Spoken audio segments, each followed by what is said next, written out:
Alors que le Nice Rainbow Festival se poursuit à Nice, le centre LGBT de la Côte d'Azur a reçu aujourd'hui la visite du délégué interministériel en charge des questions de lutte contre les discriminations. Mathias Hoth a donc été reçu au centre LGBT Côte d'Azur à Nice.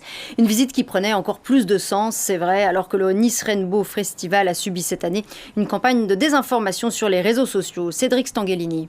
En choisissant de venir au centre LGBTQIA+ de Nice, Mathias Hoth a tenu à rappeler l'action du gouvernement en matière de lutte contre les discriminations. Une visite symbolique alors que les violences anti-LGBT continuent d'augmenter dans l'ensemble du pays. On atteint 4800 infractions LGBT-phobes dans notre pays en 2024 et c'est un chiffre qui s'ajoute à une progression qui avait déjà été enregistrée en 2023 puisque les actes LGBT-phobes avaient progressé de 13% en 2023. Des chiffres qui traduisent une réalité brutale. À Nice, plusieurs agressions ont marqué les esprits ces derniers mois, comme celle d'Eddie, victime d'un guet-apens en février et qui dénonce un sentiment d'impunité des agresseurs. Cette montée en puissance, elle vient du fait que les agresseurs, les agresseuses n'ont plus de limites en fait.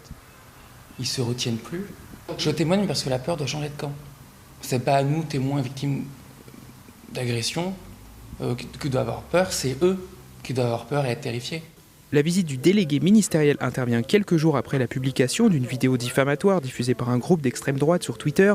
Cette vidéo dénonçait des contenus inappropriés pour des enfants au Rainbow Festival. Le centre dénonce une manipulation des faits. On sait très bien à quoi ressemblait ce festival, on sait très bien que cette vidéo elle est mensongère, elle montre des éléments qui n'étaient pas du tout en rapport les uns avec les autres. Donc de la colère, mais vous savez, nous on sait très bien que la loi elle est de notre côté. Le centre a déposé une plainte ainsi que la municipalité et le maire de Nice. D'autres organismes cités dans la vidéo se joindront aux plaignants.